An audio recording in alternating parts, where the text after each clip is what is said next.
What's going on, guys? How we doing? So, you want to be a 7-figure seller on TCG Player, like me. Here are your questions and answers. All right, so for this, we're just gonna be going through and like pretty much the things that get like upvoted the most, I'm gonna answer first, and I'll try not to make this like super long-winded in like a 30-minute video because it could easily be that way considering the amount of questions I got. But if I don't get to your question in this episode, just leave another question on this video and I will try and answer it in the next video. I'm gonna try and make a whole series about this, you know, the pitfalls that I ran into, especially as a new seller. Everyone, it happens to everyone, don't worry about it. Another like kind of side thing I'm gonna do with this is be ordering a bunch of stuff on TCG Player because it is astounding the amount of just people that miscondition their cards and think that the cards are in near mint condition when it's clearly not. Like we order a lot of cards off TCG Player. You know, if I know one of my players needs a card and, you know, I could possibly get a little bit of margin on it, whether it's $1 or $2, I'll order it for them. I don't care. So we do that, even if it's break even and, you know, whatever. If they're looking for a card, I try and get it for them. So we order a lot and it's crazy the amount, the junk I get, the absolute trash junk. But me being who I am as a, you know, a sort of face or name, and because I don't have an alt account, I order off my regular account. The amount of junk that I get as far as like misconditioned and just straight up damaged shit, it's mind-numbing. And it's eye-opening because I see the customer side of it from being, you know, running a store, and I'm like, oh, they're just, you know, they're just being, you know, a little dramatic. But it's true. The amount of junk that you get, it's crazy, and I never reach out. And I mean, unless it was, you know, fulfilled by TCG Player Direct, because, you know, I have a relationship with the company, so they'll want to, you know, make it as good as possible. Granted, you know, there's been some times ordering from TCG Player Direct, I just don't say anything just because I'm just like, whatever. But like, if it's an expensive card, like if it's like a $20 or $30 card and it's got an X written on the back of it, of course I'm going to say something. But if it's like a couple dollars, I really don't say anything. So, all right, questions. What do we got? We're gonna start off the first questions. This one got the most upvotes. It's from hey. Questions around what point did you realize you could do this full time and how did you achieve it? All I wanna do is make around the same as a normal job, around 50K a year. Don't have the desire to push 6 or 7 figures like you, but greatly respect that. At what I didn't, basically, like it was sink or swim. So what I did is, like before I opened the store, I had another business. It wasn't a full-time business, it was a side gig. I just jumped into this with both feet without a safety net. I mean, I did have a safety net because I saved up around 2 to 3 years of living expenses that I lived off of. So I didn't need to supplement my income with the actual, you know, revenue from the store. That's something I recommend anyone to do because the first 3 to 5 years, you're not going to be taking anything out of the business because there's nothing going to be in the business for you to take out. So I suggest is before you start a business, you save up a sizable amount of money that you can live off of. Granted, you know, as time goes on, as the year or two goes on that you are in business, you'll be able to, you know, pay yourself a little bit here and there. But off the bat, off the rip, I wouldn't suggest paying yourself a dime just so you can accumulate as much inventory and as much stuff as possible. Granted, that's not going to be an option for some people, but I recommend getting your ducks in order, ducks in a row before you pull the trigger. So save up a lot of money because you're going to need it. I hope that answers the question. That's what I did. I jumped in both feet, had 3 years of savings saved up that I did not need to pull anything out of the business. I just lived off of my savings. By the time, you know, a year and a half came, I was like, all right, I could pay myself a little bit to kind of offset the amount of money I was depleting from my savings account. I hope that helps. I hope that's an answer to the question. Okay, next question with the most upvotes, I think just because it was from Bulk Kings. By the way, in the beginning of the episode, I was not talking about you. You always ship the best stuff, but it's not really a question. But as always, amazing kernels of truth from someone in the trenches. We are both in the trenches. Love hearing your hand-to-hand tips a lot of people just don't realize what kind of work is involved. Keep on trucking. I will. Not really a question, but appreciate it. All right, next question is from Pack. Oh, not Pack. Jeez. You can tell I own a card store. Peak Fiction 101. Amazing video again. Appreciate it. What label printer do you use for your envelopes? Okay, so we kind of evolved a little bit. We used to use the HP MD2343, I believe it was, by HP, but it's extremely slow when printing envelopes. So we no longer do that. Like I said in the last video, we use windowed envelopes. We order them from Uline. They're around $40 a case. They're a little expensive, but for the price of convenience, we don't tape anything onto our envelopes. We don't label anything onto our envelopes unless it's from eBay and it's, you know, plain white envelope. We just use the little 4x6 labels. We peel it off and tape it over the windowed section of the envelope, because I don't want to be ordering two separate envelopes using two separate things. We've just actually put in a huge order with a distributor overseas for envelopes, a manufacturer that's gonna actually manufacture custom envelopes for us. We have to order them in 10,000 increments. So they're a little bit more expensive than Uline, but for the amount of time it's gonna save us from putting our address stamp on the envelope, it's completely worth it. It's only an extra like $2 per case. So I think on average with shipping from China, it's $42 a case. So completely worth it, but the lead time on ordering it's about 3 months. So I have to be, you know, for this order that's not here yet, I probably, or once it gets here, I already need to probably make another order for the next batch or just order more in general. That's what we've been doing. But if you're just starting, I recommend getting your envelopes from, you know, BJ's or something like that. You can get them for like 20 bucks for the case. For a printer, I really wouldn't recommend using a printer for envelopes because they always jam. Just tape them on there. You're not going to be, you know, doing 100, 200 orders a day. So it really shouldn't matter. You should have enough time to be able to like do it and actually complete it and be able to do other things. If you're doing like 20 or 30 orders a day, you'll be fine. You know, once you scale up to that point, I would go to windowed envelopes. This way you don't have to tape on any of your customers' information. But in the beginning, normal envelopes are fine. Tape the address on there, cut it out. We used to do it. It's really not as bad as it is, but as bad as I make it out to be. But once you grow and scale up and do hundreds of orders a day, every single second you're doing something different. It's about efficiency, so it becomes an issue. Hope that answers the question. Next question. All right, next question is from Kevin Miranda, 1828. Hey, bro, thanks for the continuous information you give us. Believe me, is my pleasure. I do pretty okay for low inventory I have on TCG Player. Just wanted to know if you still do floor prices. Oh, good question. Or if we should still do this. I do 25 cent floor price for any card, never below it. Great strategy, still works. I lowered my floor price just because I wanted more velocity. So we do 15-cent floor price now. That's probably like the lowest I'll ever go with it. But 25 cents is phenomenal. You will never run into an issue with 25 cents where someone orders 30 or 40 cards and it's $1, like you do with doing 1 penny cards. For anyone that doesn't know, a floor price is, like, let's say the card's market price is 3 cents. You list it for 25 cents. That's it. It doesn't matter what it's, when someone's in your store and they want to get that free shipping bump, like that $5 free shipping, they're gonna buy something that's above market price just to not pay $1 in shipping. I do it.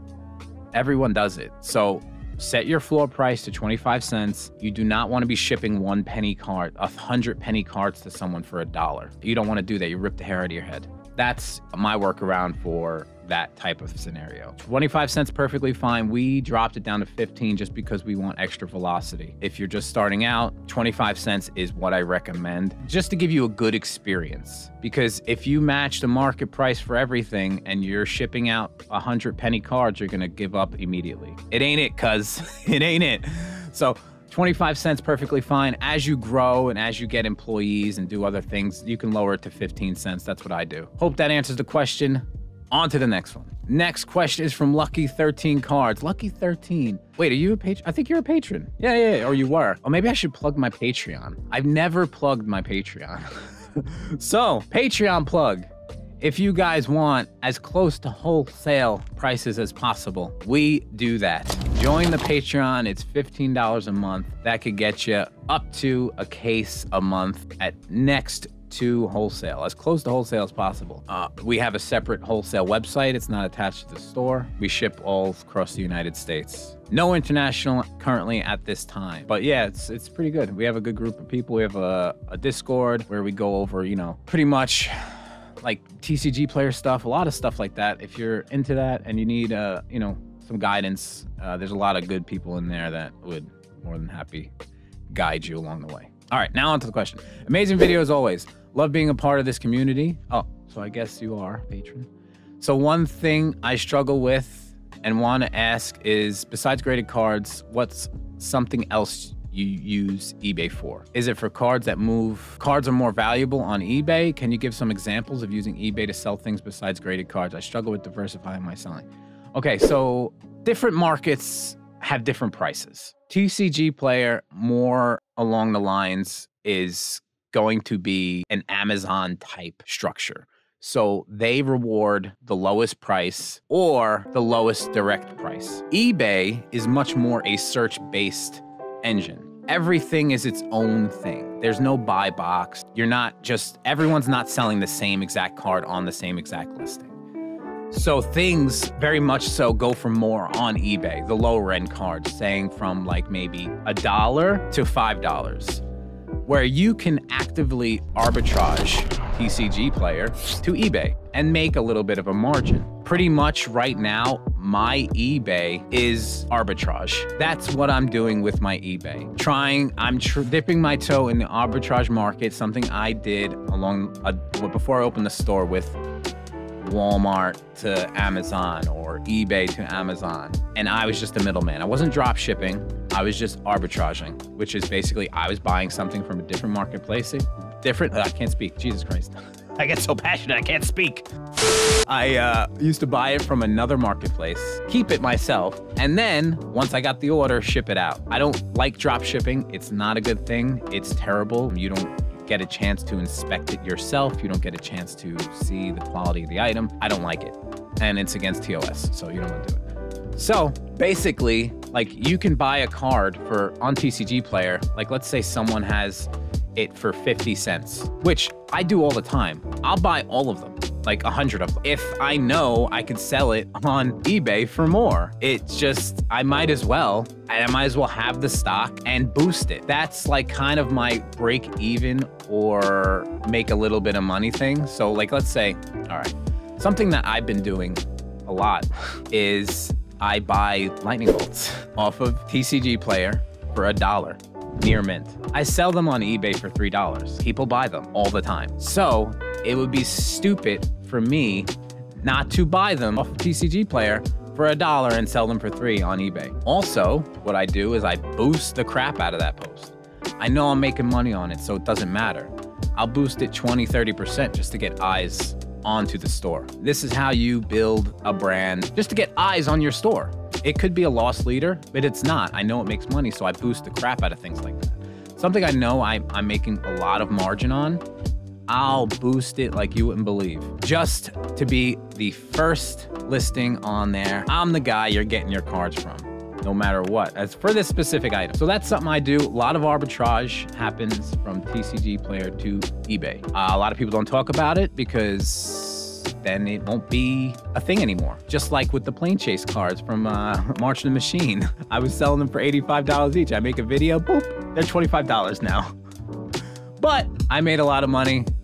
I hope you guys made some money before they went to nothing, but that's that. All right, I hope that answered the question. Next question. All right, this question is from Capital Customs, and it says, awesome video, been watching for a bit, but haven't commented much. Biggest question would be, when would you recommend upgrading to TCG Player Pro? I'm at about 3K sales since starting my store in August, and my inventory is about 6,300. Oh, it's awesome, man. With TCG Player Pro, it's going to unlock. Oh, I see you have a response from Will Gunter.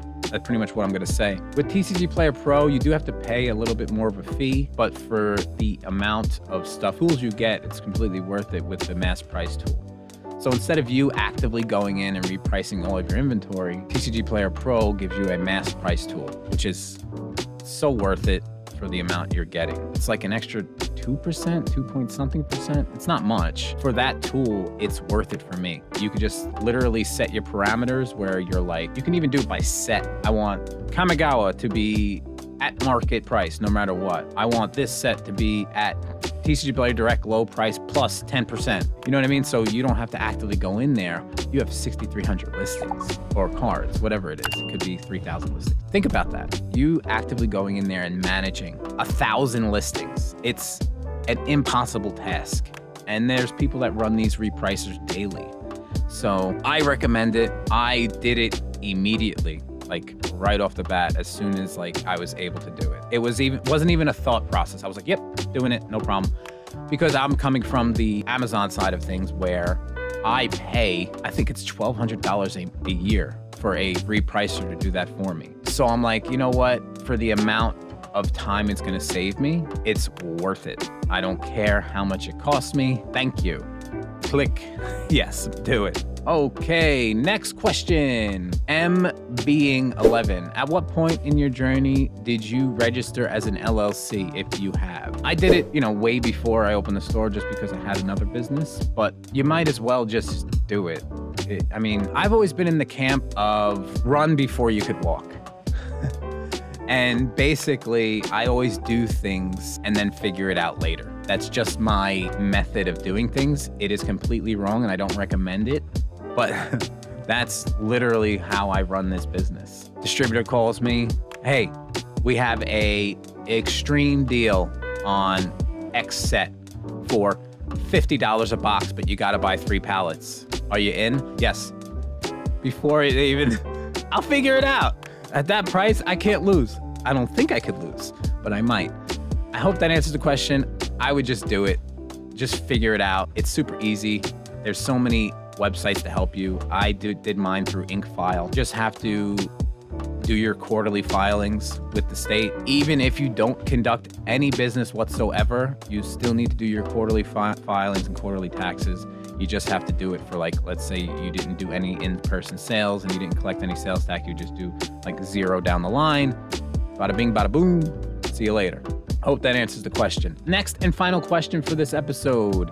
And then, like I said, guys, on this one, please, if I didn't answer the question, do it again, write it down, and I will answer it. Brett A. Morris 214. The thing I want to know, Rob, is when you buy a ton of product and make 15 to 20% off of it, do the taxes just eat the profit up at the end of the year? Well, that's not really how taxes work. So yeah, that's not how taxes work. I would get taxed on the 15 to 20% profit that I made off of that, not off of the complete purchase. It wouldn't eat up all of it because I'm only getting taxed off of, 10 to 20% of the purchase price. So no, it wouldn't eat it up at the end of the year. Granted, I'm not a tax specialist, but that's normally how it works. You get taxed on the profit your business makes, not on the total amount of sales for federal income tax and stuff like that. But I'm not a CPA. I'm just a guy who sells a bunch of rectangles and circles, rectangular cardboard pieces online. All right, that brings us to the end of this Q&A. I hope I got a few little nuggets of wisdom in there. Please ask more questions. And if you see a question that you want answered, please interact with it, like it, comment under it. Be like, yo, Rob, answer this question, you bozo. Because sometimes I miss shit. It's just what happens. Join the Patreon, get cheap stuff from me, buy my cards. I love you guys. Bye.